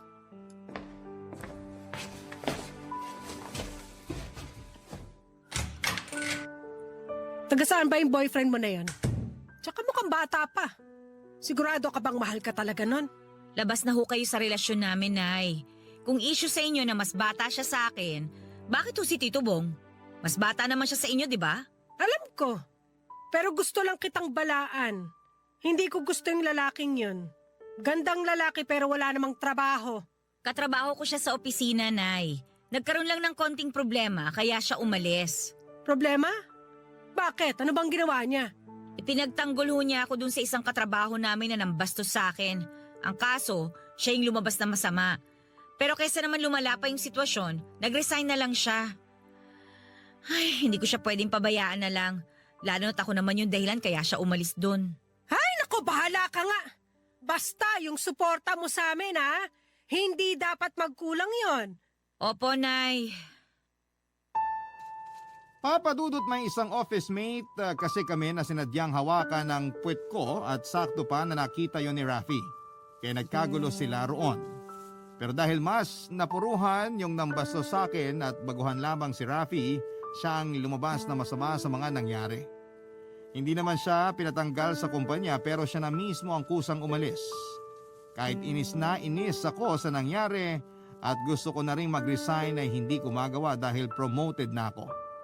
Nilunok ko na lamang ang pride ko para sa pamilya ko na umaasa sa akin. Ang problema dahil nga breadwinner ng pamilya si Rafi ay hindi siya pwedeng magtagal na walang trabaho. Inilihim niya sa pamilya niya ang mga nangyari. Ang totoo ako na nga mismo ang nagalok sa kanya na sa bahay na lamang tumira para hindi na niya kailangan pang magbayad ng renta. At hindi na niya tinanggihan yon, Papadudot, dahil wala pa nga siyang trabaho. Nangungutang muna siya sa akin nang pinapadala niya noon sa nanay niya. Nangako naman siyang babayaran niya yon kapag nagkaroon na siya ng trabaho. Nakakatawa mang pakinggan pero dahil sa pagmamahal ko sa kanya ay sinagot ko lahat ng gastusin niya sa paghahanap ng trabaho. Ang kapalit naman noon ay ang pag-aasikaso niya sa akin. Yung anak ko naman ay bihira ko nang makatabi sa pagtulog dahil doon ko na ito pinatatabi kina nanay. masaya pa rin ako noon kahit na mahirap at nakakapagod dahil 2 pamilya na ang binubuhay ko. Tanggap ng anak ko si Rafi kaya wala na akong plano noon na hiwalayan pa siya. Pero nang malaman ng nanay ko ang tungkol sa ginagawa kong pagsustento sa pamilya ng boyfriend ko ay muli na naman namin yung pinag-awayan, Papa Dudut. Barangay Love Stories. Barangay Love Stories. Papa Dudut, kakaibang saya ang naramdaman ko sa relasyon namin ni Rafi. Aaminin ko na magaling siya pagdating sa romansa. May pagka-wild din siya at nagustuhan ko naman yon. Parang siya po kasi yung nagbibigay ng mga bagong karanasan sa buhay ko. Pakiramdam ko noon ay napaka-espesyal ko sa kanya. Pero hindi ko rin naman maitatanggi na medyo alangan din kaming tignan. Unang-una ay dahil sa malaking agwat ng edad naming 2. 10 taon din kasi yon, Papa Dudut. Sa kabila ng agwat ng edad naming 2 ay masaya pa rin ako na si Rafi ang naging boyfriend ko. At sa sobrang pagmamahal ko sa kanya, aaminin ko na nabulagan ako noon. Lumipas ang 1 hanggang 3 buwan na wala pa ring trabaho si Rafi. Bukod pa roon ay sinasabi na rin ng nanay ko na masyado na siyang nagiging tamad sa bahay. Hindi raw kagaya nung unang linggo pa lamang niya doon na siya pa mismo ang nagkukusang maghugas ng kinainan, naglilinis ng banyo at kung ano-ano pang mga gawain. At napansin ko na rin naman yung katamaran niya dahil madalas ko siyang naaabutang nakahilata sa sofa habang kumakain ng chichirya na kalat-kalat sa sahig pero wala siyang pakiramdam. Wala siyang pakialam kahit na makalakat or makalat sa paligid niya. Pati mga marurumi niyang damit kung saan-saan ko na lamang din napupulot. Umabot na nga po yung sitwasyon namin na hindi lang yung katamaran ni Rafi ang naging isyo sa amin. Kung ano-ano na rin kasi yung pinabibili niya sa akin noon. Mga damit, sapatos, at humihingi pa ng extra money na hindi ko naman alam kung saan niya ginagamit. Lahat ng yon ay dinadaan niya sa lambing, Papa Dudut. Kung ano-anong pinapangako niya sa akin na pinapaniwalaan ko naman. Sa madaling salita ay naging sugar mommy niya ako at nagpauto naman ako sa kanya. Hanggang sa umabot na nga kami sa isang sitwasyon, Papa Dudut, na hindi ko na napigilan ang sarili ko. Napunahin siya sa mga ginagawa niya. Napagod na rin kasi ako noon, Papa Dudut.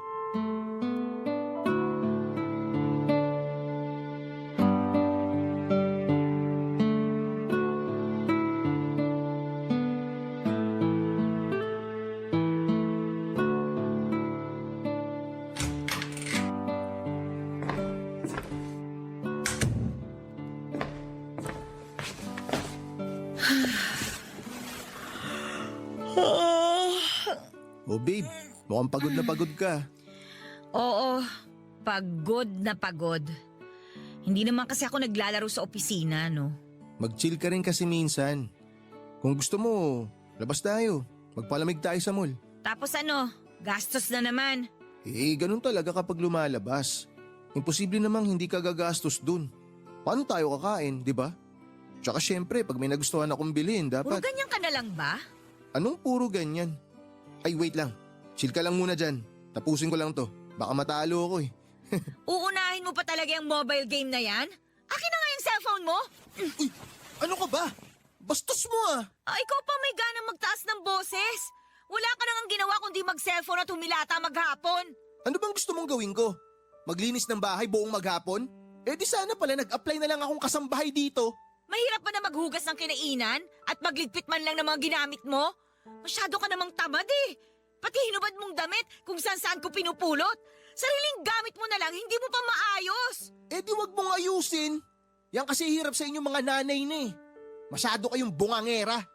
Konting mali, para kayong manok na putak ng putak. Nakakarindi. Kung ayaw mo nang naririndi ka sa akin, edi maghanap ka ng trabaho. Rafi naman, 3 buwan ka na nakatenga dito sa bahay. Nag-a-apply naman ako, di ba? Pero ano magagawa ko hindi pa ako tinatawagan. Huwag ka nga sinungaling. 2 months ago ka pa huling nag-apply. O sige, ipagpalagay nga natin na 2 months ago pa ako nag-apply. Pero nangako ka sa akin na tutulungan mo ako. Di ba? O bakit ngayon nagrereklamo ka na? Ang usapan natin, tutulungan kita habang wala ka pang trabaho. Pero hindi naman ibig sabihin nun, kakarguhin na kita habang buhay. Hindi mo ba nakikita kung gaano ako nahihirapan? Nag-overtime pa ako sa trabaho. Tapos pag uwi ko dito, aasikasuhin ko pa yung online shop ko. Nakakapagod na nga, dumadagdag pa yung paglilinis ko sa mga kalat mo. O anong gusto mong tumpukin? Nawala akong silbi rito. Napabigat lang ako. Palamunin, ganon. Wala akong sinabing ganyan, ha? Ang gusto ko lang, tulungan mo naman ako. Hindi biro yung ginagawa kong pagtatrabaho para sa pamilya ko at sa pamilya mo. 3 buwan ko na silang pinadadalalan tapos humihingi ka pa sa akin ng pera. Babayaran ko naman lahat ng yun pag may trabaho na ako eh. Di ka lang makapaghintay. Eh hanggang kailan mo nga ako paghihintayin? Kumilos ka naman kasi. Hindi naman pwedeng sex na lang yung ambag mo sa relasyong to. Hoy, nakakainsulto ka na ha? Talagang may insulto ka kasi totoo yung sinasabi ko. Makapagsalita ka parang hindi ka masaya tuwing pinaliligaya kita. Halos mawala ka nga sa sarili mo kapag... Hindi mo na kailangan sabihin yan. O bakit? Totoo naman ah. Baka nga kung di kita pinatulan, wala nang ibang lalaki magkakamali sa'yo eh. Ang kapal ng mukha mo. Sa totoo lang tayo dito. Bihira lang yung lalaki pumapatol sa single mom na kagaya mo. Oo, single mom ako. Pero ako yung bumuhay sa'yo nang nawalan ka ng trabaho. Kulang na nga lang, maging nanay mo na rin ako eh. Lahat ng hinihingi mo, binibigay ko. Hindi ko rin pinababayaan yung pamilya mo. Sige nga, saan ka makakahanap ng babaeng gagawa nun para sa'yo, ha? Hindi naman ako mawawala ng trabaho kundi dahil sa'yo eh. Kaya tigilan mo yung panunumbat mo sa akin. Tsaka huwag kang mag-alala. Bukas na bukas din, maghahanap ako ng trabaho. Ilista mo lahat ng mga pinadala mo sa pamilya ko. Yung renta dito, yung kuryente, pati yung tubig na ginamit ko, pati lahat ng mga kinain ko. Babayaran ko lahat yun sa'yo pag nagkapera ako para manahimik ka na. Hindi mo naman kailangan bayaran yung renta at pagkain eh. Hindi, babayaran ko lahat. Kahit ayaw mo. Ang hirap kasi magkautang na loob sa'yo. Nakakababa ng pagkatao. Papa Dudut, hindi ako kaagad nakasagot pagkatapos ng binitawang salita ni Rafi. Bigla akong nanghina ng mga sandaling yon. Parang gusto ko na lamang nalamunin ako ng lupa dahil sa panunumbat na ginawa ko sa kanya. Alam ko na may karapatan naman akong manumbat dahil naging tamad na siya at masyado nang dumedepende sa akin. Pero hindi ko naisip na nainsulto ko na pala ang pagkatao niya. Pagkatapos ng sagutan namin ay sinuyo ko si Rafi at humingi ako ng paumanhin sa mga nasabi ko. Nag-usap kami ng maayos at nangako naman siya na maghahanap na ulit siya ng trabaho. Para makabawi ay tinulungan niya ako sa pag-aasikaso ng mga paninda ko sa online shop ko. Iniwasan na rin niya ang magkalat gaya ng nirereklamo ko sa kanya. Siya na rin yung madalas na nagluluto, Papa Dudut. Alam ko naman kung gaano niya sinusubukan na patunayan ang sarili niya kaya tuwing humihingi siya ng pera ay hindi na ako tumatanggi pa. Kadalasan naman ay 500 o 1,000 lang ang hinihingi niya kaya hindi gaanong kabigat. Akala ko naman ay okay na kay nanay na unti-unti nang nagbabago itong si Rafi. Hindi ko na nga lang sana papansinin noon yung mga sinasabi niya dahil sanay na ako sa pagiging bungangera niya. Pero Papa Dudut, may nasabi si nanay na nagpapitik sa akin bigla.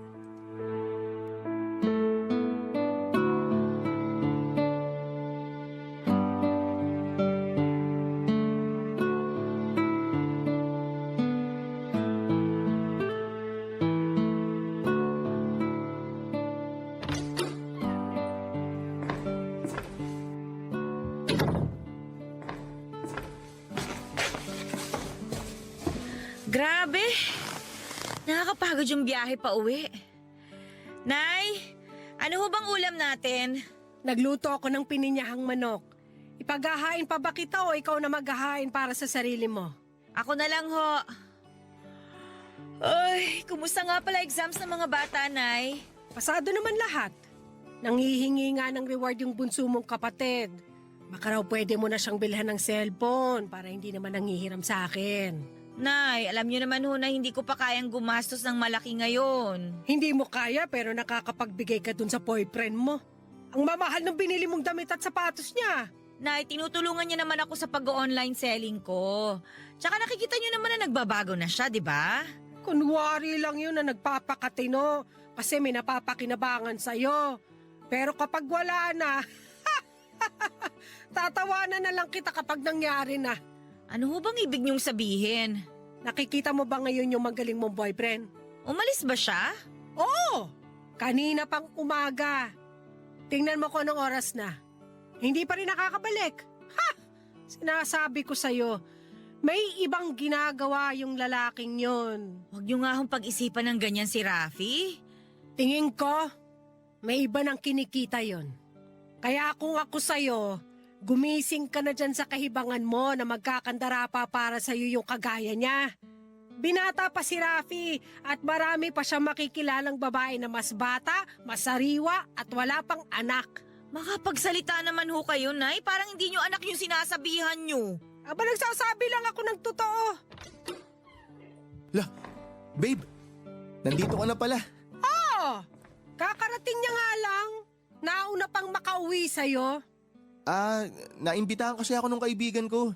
Birthday niya ngayon kaya nagpainom siya. Halata nga. Nay, pwede ho bang iwan niyo muna kami? Siya sige. Matutulog na rin naman talaga ako. Good night, Nay. Che! Pag good night ka pa. Kala mo naman may maganda sa gabi. Diyan na nga kayo!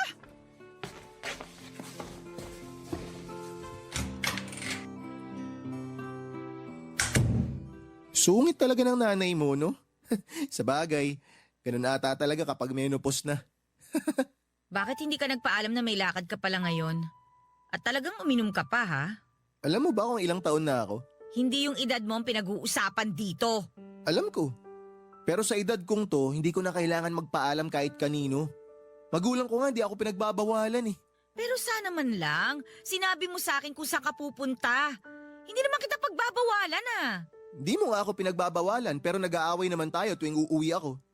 Kaya mas mabuti nang di mo alam. Gaya ngayon, na-surprise ka. Isip bata ka talaga, no? Bata naman talaga tingin mo sa akin eh. Di mo nga ako pinagkakatiwalaan kahit sa ganitong lakad lang. Ikaw lang yung nag-iisip niyan. Ang sa akin lang naman, ipaalam mo sa akin kung saan ka pupunta. Para hindi ako magtaka na wala ka rito. Kung di pa sinabi ni nanay hindi ko pa malalaman na umalis ka pala. Ano pa bang ipinuputok ng butsi mo? Nandito na ako. Nakauwi na ako. Mga kaibigan mo lang ba talaga yung kasama mo? Ayun. Nasabi mo rin yung gusto mong tumbukin kanina pa. Iniisip mo may kasama akong babae? Di tanungin mo yung mga kaibigan ko kung wala kang tiwala sa akin. Wag na. Hindi rin naman magsasabi ng totoong mga yon. Ay, dami mo sinasabi. Alam mo, bahala ka. Isipin mo kung ano gusto mong isipin. Basta ako, matutulog na ako. Malalaman ko rin kung nagsasabi ka nga ng totoo. Papadudot kahit madalas kaming magkaaway ni nanay, ay naniwala ako sa sinabi niya na may ibang ginagawa si Rafi. Hindi kami nag-usap ng boyfriend ko ng gabing yon hanggang kinabukasan. Nagkausap lamang kami ulit noong kailangan na namang magpadala ng pera para sa pamilya niya. Sa pagkakataong yun ay parang ang bigat-bigat na para sa akin na maglabas ng pera. Bukod kasi sa 5,000 na ipinadala ko sa nanay niya, ay humingi pa siya ng 2,000 sa akin. Ang sabi niya ay gagamitin niya raw sa pag-a-apply niya. At noong mga sumunod na araw ay napansin ko na napapadala sa talaga ang paglabas ni Rafi. Kapag nasa bahay naman ay nahuhuli ko siyang pangiti-ngiti habang nagtatype sa cellphone niya. Makalipas ang isa pang buwan ay natapos na rin ang pagiging tambay ni Rafi. Medyo nalungkot nga ako noon dahil alam ko na kapag may pera na siya ay aalis na siya sa bahay. Nasanay na rin kasi ako noon na magkasama kami sa isang bubong. Yung tipong hindi na namin miss ang isa't isa dahil pag uwi ko naman ay nando na siya. Pero nagkamali ako. After 2 months mula noong magkatrabaho ulit siya ay hindi pa rin siya umalis sa bahay. Pero halos hindi na kami nagkikita. Kadalasan ay madaling araw na siyang umuuwi at kung ano-anong dahilan na lamang ang sinasabi niya sa akin, Papa Dudut. Dahil doon ay mas talong lumakas ang hinala ko na may ibang babae na nga siyang kinikita. Ng mga panahong yon, Papa Dudut. Barangay Love Stories. Barangay Love Stories. Papa Dudut, magaling magtago ng kalokohan si Rafi. Kahit na nakikialam ako sa cellphone niya ay wala akong nakikitang kakaiba. Pero ang ipinagtataka ko lamang ay lagi naman siyang naka-online. Pero noong tingnan ko ang messenger niya, 3 months ago pa yung latest conversation doon. Napaisip tuloy ako bigla. Bukod sa napapadalas na paglabas-labas ni Rafi ay unti-unti na ring nagbago ang pakikitungo niya sa akin. Parang bigla na lamang siyang nanlamig.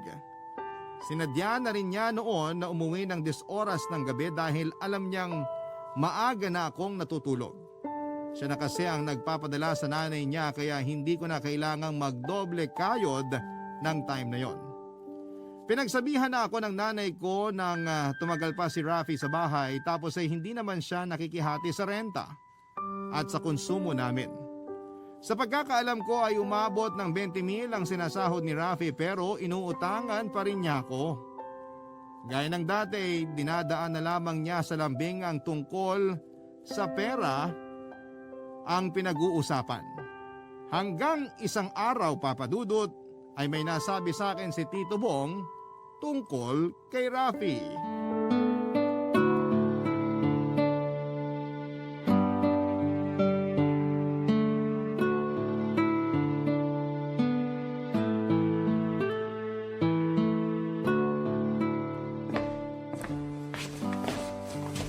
Nakauwi ka na pala. Ganitong oras naman ho talaga ako umuuwi ah. Akala ko kasi magkasama kayo ni Rafi. Nakita ko siya sa labas kanina. Kala ko nga ikaw yung inaakbayan niya eh. Ano ho? Inaakbayan? Oo! Magkadikit na magkadikit pa nga eh. Kasing tangkad mo kasing babae saka halos magkasing katawan din kayo. Kaya akala ko ikaw talaga yung kasama niya. Tama ba yung narinig ko?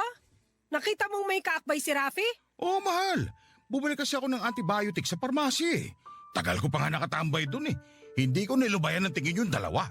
Sigurado ho ba kayo na si Rafi yung nakita ninyo? Baka naman ho kamukha lang. Naku, malinaw pa tong mga mata ko. Kaya sigurado ako siya yun. Tatawagin ko pa nga sana pero baka istorbo lang ako. Aba, manluloko naman pala talaga yung boyfriend mo. Sabi ko na tama ang kutob ko. Huwag muna tayo manghusga hanggat hindi pa tayo sigurado. Mag-uusap po kami mamaya. Basta, sigurado ako na siya yun. Kung ayaw mong maniwala, bahala ka. Pinagmamalasakitan ka na nga eh. Wala naman ho kung sinabi na hindi ako naniniwala eh. Gusto ko lang po muna makasiguro bago ko siya kumprontahin. Tama yun. Kumprontahin mo. At mas maganda kung palalayasin mo na rin. Palamunin lang naman yun dito eh. Sa inyo pa talaga nang galing yan ha? Bakit? Hanggang ngayon ba, palamunin pa rin ang tingin mo sa akin? Alam niyo na ho yun sa sarili ninyo. Hindi ko na ho kailangan pang sabihin. Nagsisimula ka na naman, Nieves, ha?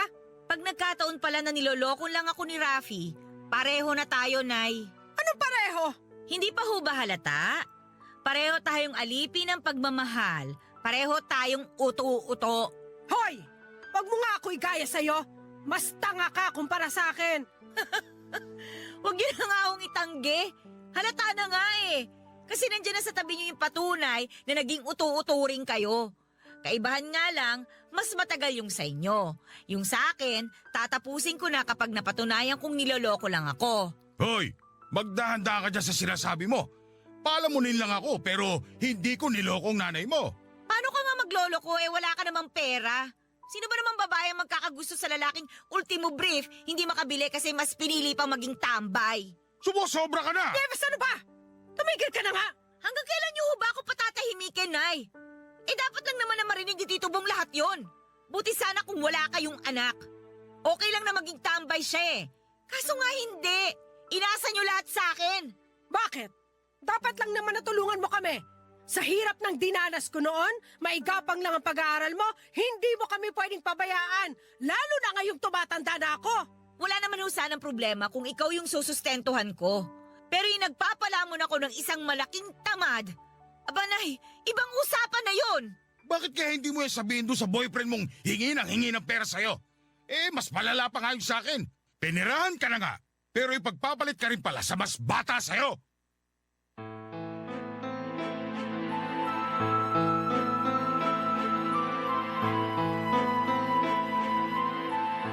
Papadudot sa kabila ng mga masasakit na salitang binitawan ko kina nanay at tito mo, ako pa rin noon ang talo.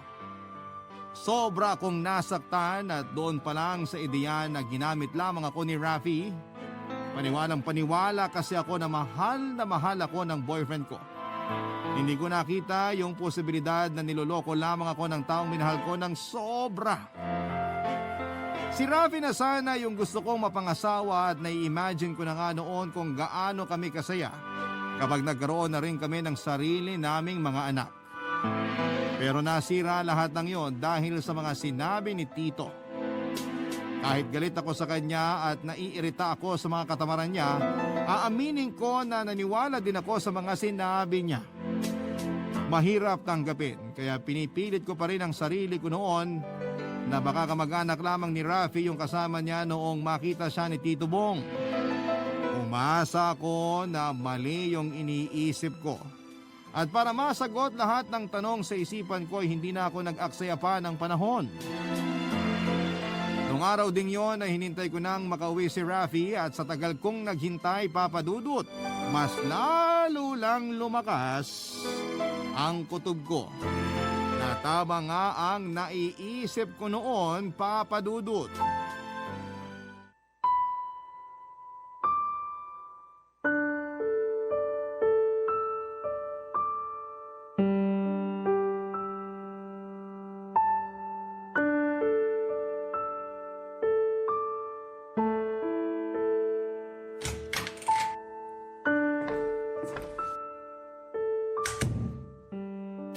Ginabi ka na naman Ano ka ba? Nakakagulat ka naman, babe. Bakit mo kasi pinatay yung ilaw dito sa kwarto gising ka pa naman pala. Sagutin mo yung tanong ko, Rafi. Bakit ka ginabi? Saan ka nang galing? O anong klaseng tanong yan? Natural sa trabaho. Nag-overtime ako. Talaga? Overtime? Nakita ka nga ni Tito Bong kanina bago siya umuwi. Maaga kang nag-out sa trabaho. Hindi ka nag-overtime kaya huwag kang magsinungaling. Ay, ano na naman bang issue mo? Anong issue ko? Yung babae mo! Anak ng toko naman ang kulit mo. Wala nga akong babae. Paulit-ulit ka. Utang na loob, Rafi. Umamin ka na. May nakakita na nga sa'yo, itatanggi mo pa? PDA pa kayo, ha? Napakalandi mo talaga. Sige, mas mabuti pa ngang aminin ko na lang para matapos na to. Total, sawang-sawa na rin naman ako dyan sa pagbubunga nga mo. Oh, may iba na akong girlfriend. Mas bata, mas maganda, mas masaya sa kama. O ano, okay ka na? Hayop ka? At talagang proud ka pang sabihin yan sa akin? Eto gusto mo, di ba? Ginusto mo to kaya binibigay ko sa'yo. Tsaka sa una ka lang naman masaya sa kama eh. Pero nung tumagal-tagal na, parang naging nanay na kita. Kaya mas mabuti pang tapusin na lang natin to. Pwes, lumayas ka na rito! At wala kang dadali ni isa sa mga binili ko para sa'yo! Sira ulo ka ba? Binigay mo na yung mga yun eh, kaya wala nang bawian. Anong wala? May bawian, Rafi! Sa ginawa mong panloloko, wala kang makukuha na kahit na ano mula sa akin! Yan. Di lumabas din yung tunay mong kulay. Tama lang na walang matira sa'yo kasi wala kang utang na loob! Utang na loob na naman?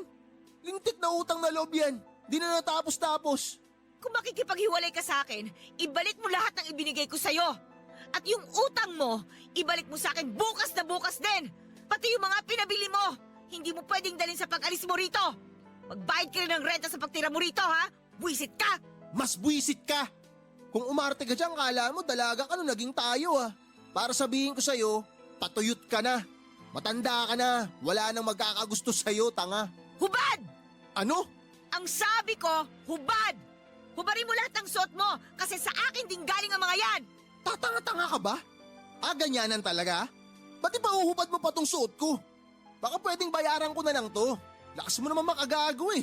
Huhubarin mo o ako pang gagawa nun para sa'yo? Hayop pa. Maghintay ka. Ibabalik ko sa'yo lahat ng binili mo. Huwag kang mag-alala. Pati brief ko, isaksak mo sa baga mo. O kaya isalpak mo dyan sa bibig mo, gawin mong busal nang manahimik ka na. Grabe ka.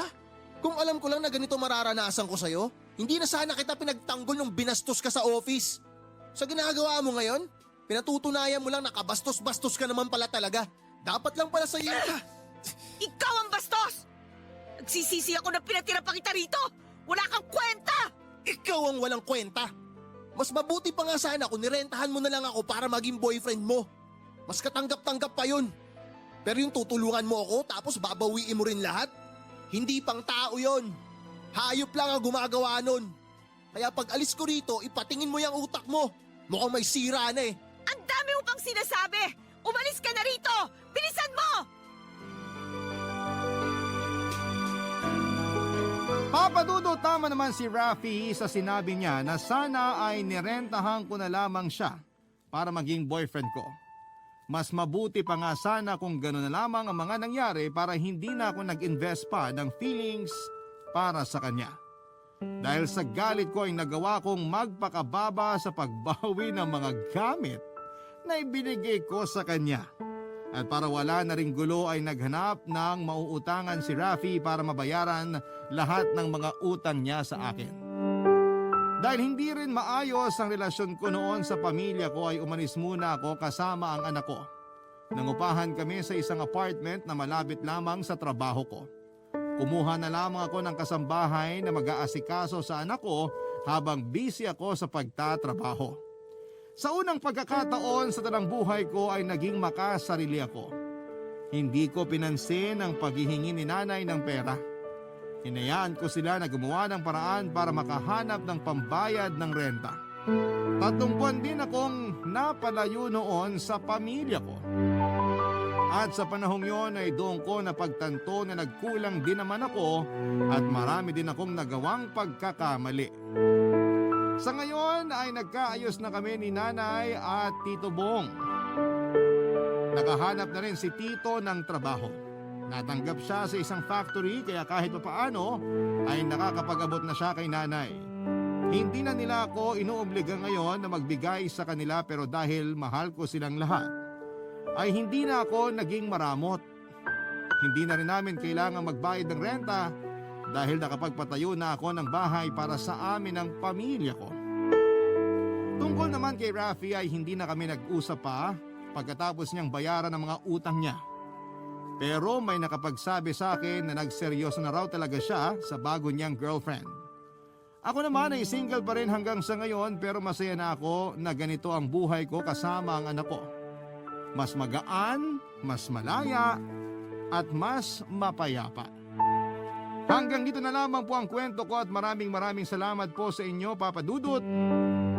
Wala po kaming pinapalampas na kwento sa Barangay Love Stories dahil bukod sa mga magagandang kwento ninyo, ay magagaling din po ang inyong mga voice actor na nagbibigay buhay at kulay sa inyong kwento. Maraming salamat po sa Barangay LS na mananatiling number 1 sa puso namin forever. God bless po, Barangay LS, ang inyong forever kapuso at kabarangay, Nieves.